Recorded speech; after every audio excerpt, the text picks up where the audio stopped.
Ja men hej och välkommen till kanalen. Idag blir det en lite annorlunda film. Det kommer inte att handla särskilt mycket om teknik. Utan det handlar mera om tankar och känslor som kan uppträda och kännas när man är på resa. Välkommen till kanalen som handlar om gårdsliv. Norra Sverige, det blir Janström. Det blir Janström. Välkommen till skogen där vi lever och där vi bor. Välkommen till kanalen som handlar om gårdsliv. Idag är det en regnig dag. Och då tycker jag det är lämpligt att man sätter sig ner och funderar lite grann över vad som har hänt de senaste dagarna. Och just det tänkte jag att ni skulle få vara med om. Det som vi har varit med om under föregående helg. Min fru hade beställt biljetter på bygdespelet Höga Kusten. Och jag hade väl egentligen inga direkta föreställningar om vad det kunde tänkas vara för någonting. Men jag tyckte väl ändå att det lät lite spännande. Så vi åkte väl iväg hemifrån här vid 4-tiden på fredag eftermiddag.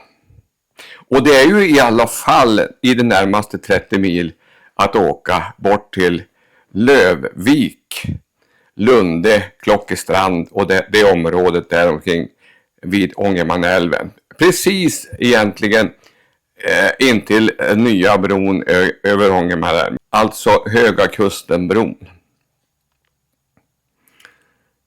Men innan vi kom så långt så måste jag faktiskt ta upp också hur vägen ser ut som vi åker efter. Alltså vi åker ju E4, det är ju klart, för att det är ju den närmaste vägen.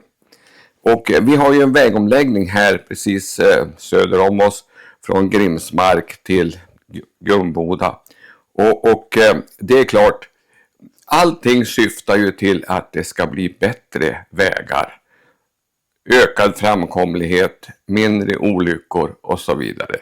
Och det är ju hur bra som helst och det får man ju verkligen hylla.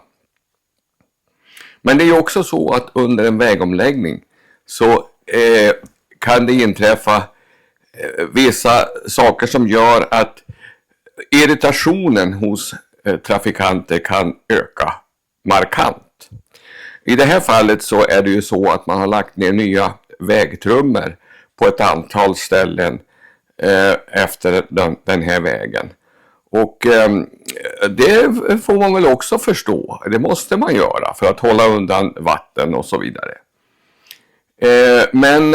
Och sen har man lagt igen det förstås då med lämpligt material. Men det som händer och som är mindre bra, det är ju att vid regn eller när det har gått en tid så sätter sig materialet. Och sen blir det en väldig kant mellan den tidigare asfalterade vägen och den här delen där vägtrumman har lagt. Det kan vara så upp till 10 centimeter på sina ställen. Och det är självklart att åker man med en husvagn så vill man ju inte slänga omkring grejer inuti den hur som helst. Man vill ju faktiskt ha det lugnt.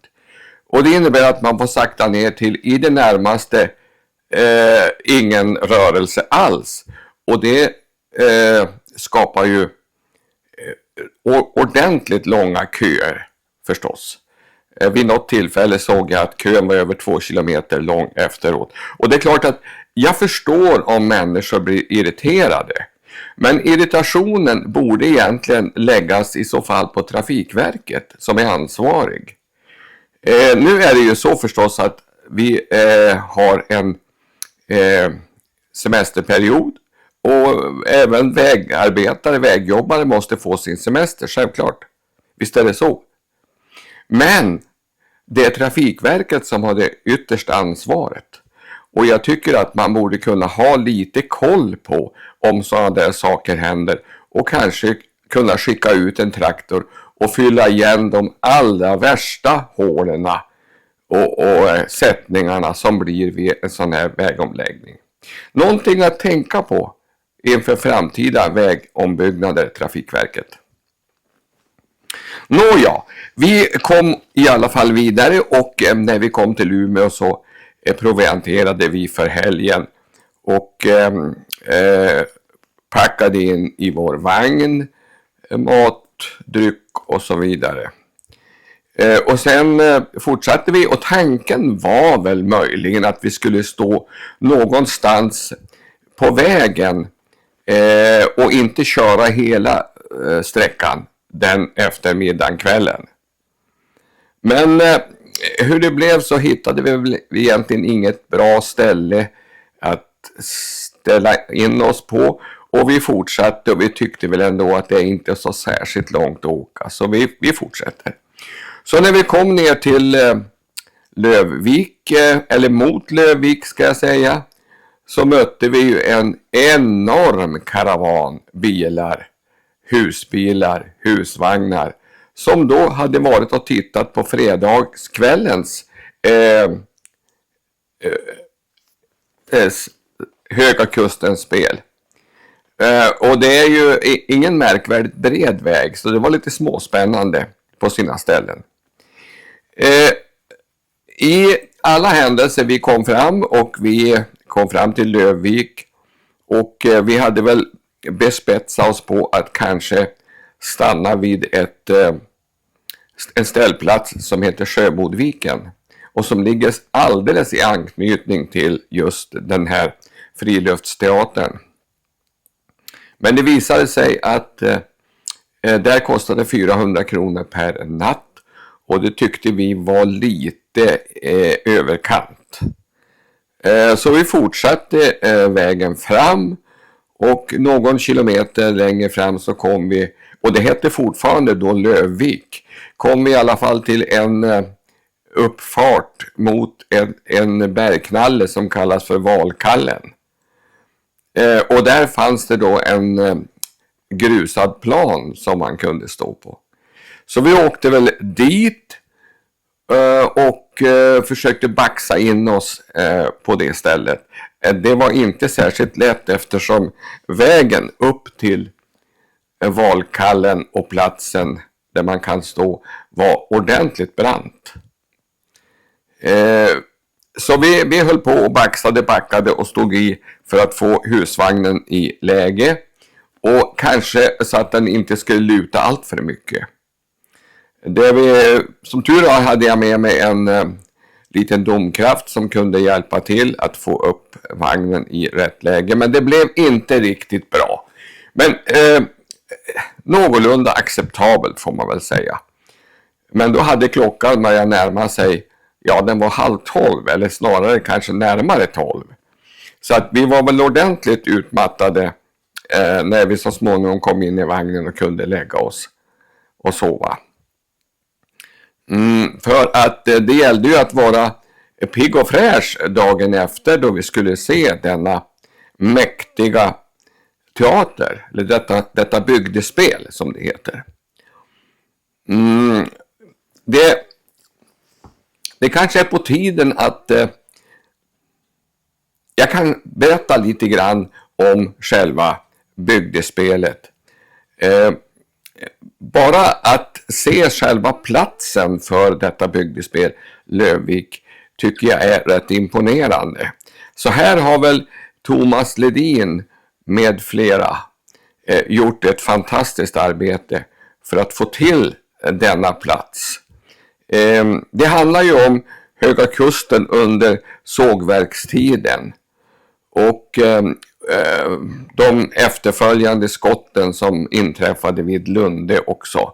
Men nu ska sägas att den delen tycker jag var neddragen. Så att det inte enbart fick vara just den här politiska sidan av det hela. Det var, tycker jag, det hedrar Thomas Ledin med flera. Man hade tagit med det men inte rört upp det märkvärdigt. Utan istället handlar det om Thomas Ledins farfar och vad som hände i hans liv och kärleken till kvinnan som han träffade. Så egentligen är det väl framförallt en kärlekshistoria.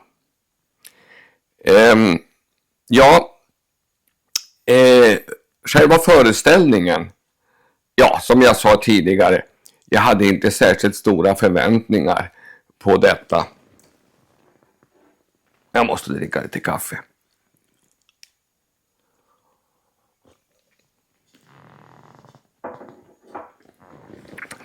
Jag hade inte särskilt stora förväntningar på den här föreställningen.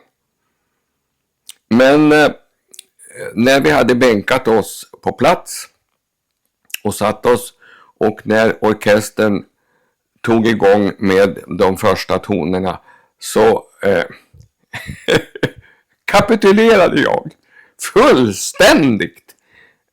För det var en enorm ljudbild som slog emot mig. Och jag är lite svag för ordentligt rejält ljud när det gäller sådana här saker. Så att det var enastående. Och naturligtvis själva föreställningen, skådespelarna och allt omkring var precis lika bra. Det var någonting att verkligen se, ska jag säga. Så jag kan väl säga så här att om du som tittar på det här har haft funderingar på detta bygdespel, skynda dig och beställ, för det är sista året det går. Och efter augusti månad så är det slut på föreställningarna.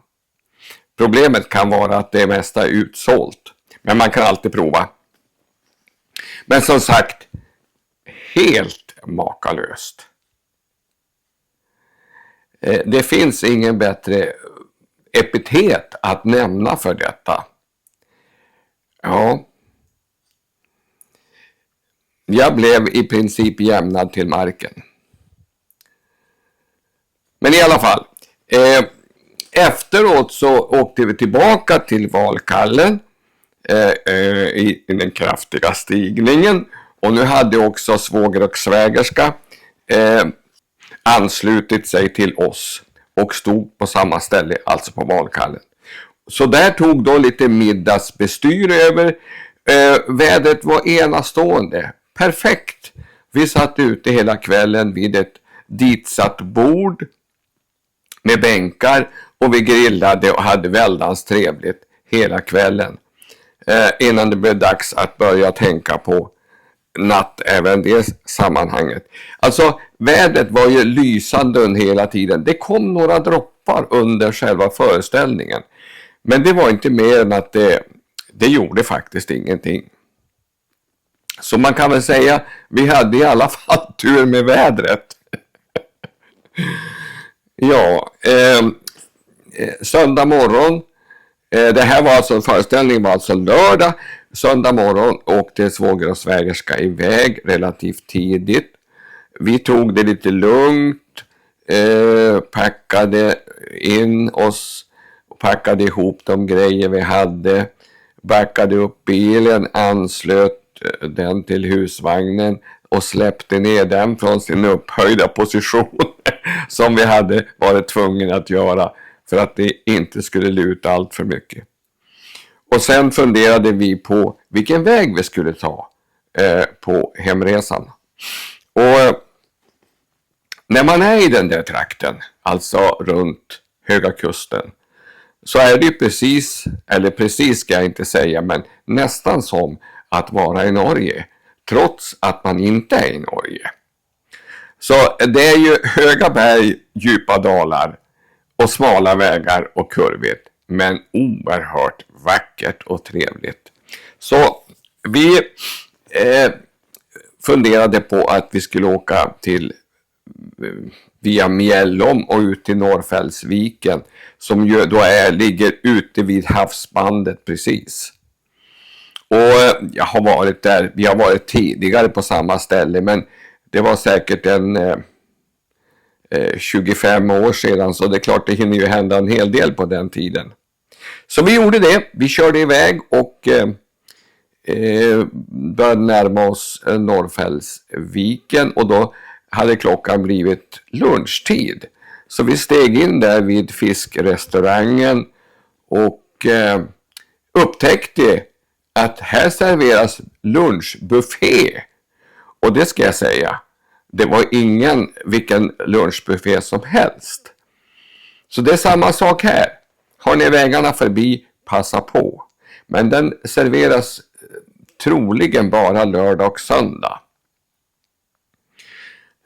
Ja, det var helt magnifik. Vilket bord. Men det är klart, allting går ju... Det mesta är ju liksom från havet. Ja, det var sillar, det var strömmingar, det var sikar, det var laxar, räkor, musslor, you name it, som man brukar säga. Ja, det var helt makalöst. Den var inte billig, ska jag säga. Men det kan man kanske förstå med den mängd som var där framdukad. Också det ska jag rekommendera. Åk till Norrfällsviken. Ta deras lunchbuffé. Och ni blir inte besvikna. För sen efter all mat så var det förstås dessert med lite olika saker och kaffe. Ja, det var helt fantastiskt. Nåväl, vi åkte vidare därifrån och siktade på att komma ut komma ut på E4.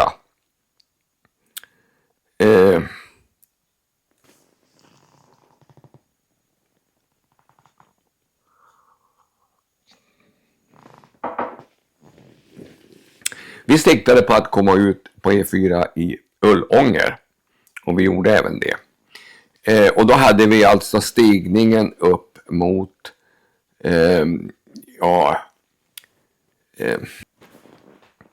i alla fall så var det ju en stigning uppåt innan man kommer till själva Höga Kusten centrat. Och vi var lite dästa efter denna goda lunch, så vi tänkte stanna en stund och vila. Men just vid Höga Kusten klippan, det var så oerhört mycket bilar och folk där i rörelse så att det fanns ingen möjlighet. Och vårt ekipage är ganska långt och tar ett stor plats, så att vi valde att åka vidare och svängde istället in vid, om jag minns rätt, Höga Kusten, norra entrén till Höga Kusten. Och där la vi oss en stund i vagnen för att vila. Men här kommer en tankegång som jag har gått och grunnat på en längre tid faktiskt. Och det är just det att när man åker efter våra svenska vägar, jag tror att det är i stort sett, man kan ta alla vägar, så möts man här och där, ganska ofta ska jag säga, av papperstussar som är efterlämnade, och jag kallar det för pisspapper. Ja, just det, pisspapper. Och det är en tråkig syn, och det är en tråkig ovana som människor har att slänga ifrån sig papper när man har gjort sina behov. Därför att det är ju på det viset att papper är papper och det är så småningom multnar ju, men det kan ta 20-30 år och det ligger i vägen och manar kanske också andra till efterföljd eftersom det redan finns där. Så istället skulle jag vilja rekommendera alla människor som färdas efter vägarna fram: ta med er en liten påse, stoppa in pappret och lägg i en soptunna när ni kommer till en sådan. Så blir det så mycket trevligare för andra resenärer som är ute efter vägarna. Det tror jag är en liten men väldigt bra åtgärd som man kan göra för att förbättra det allmänna utseendet på våra vägar och rastplatser. Så det är väl en tanke som jag tycker att vi kan ta till oss allihopa när vi är ute och åker. Ja, det här blev en liten annorlunda film och lite tankar och funderingar kring hur det ser ut runt om i vårt land efter vägarna. Och som vanligt så tackar jag för att du har tittat och uppmanar att prenumerera på kanalen. Därför att det kommer flera filmer framöver med tankar och funderingar på hur saker och ting ser ut i vårt samhälle. Men kanske även också tekniska faciliteter. På tal om tekniska faciliteter kan jag ju nämna det också att jag hade rätt nyligen installerat en DC-DC-laddare. Och har du inte sett den filmen så hittar du den här. Som då, det var intressant att se hur den fungerade i det här sammanhanget. Och den skötte sig väldigt bra. Det fungerar ju så att den laddar batterierna under körning. Och det är klart att ligger man länge på samma ställe och använder batterier så behöver det laddas upp, så är det bara. Ja, som sagt, tack för att du tittar och tittat. Vi ses igen på nästa video. Hej då!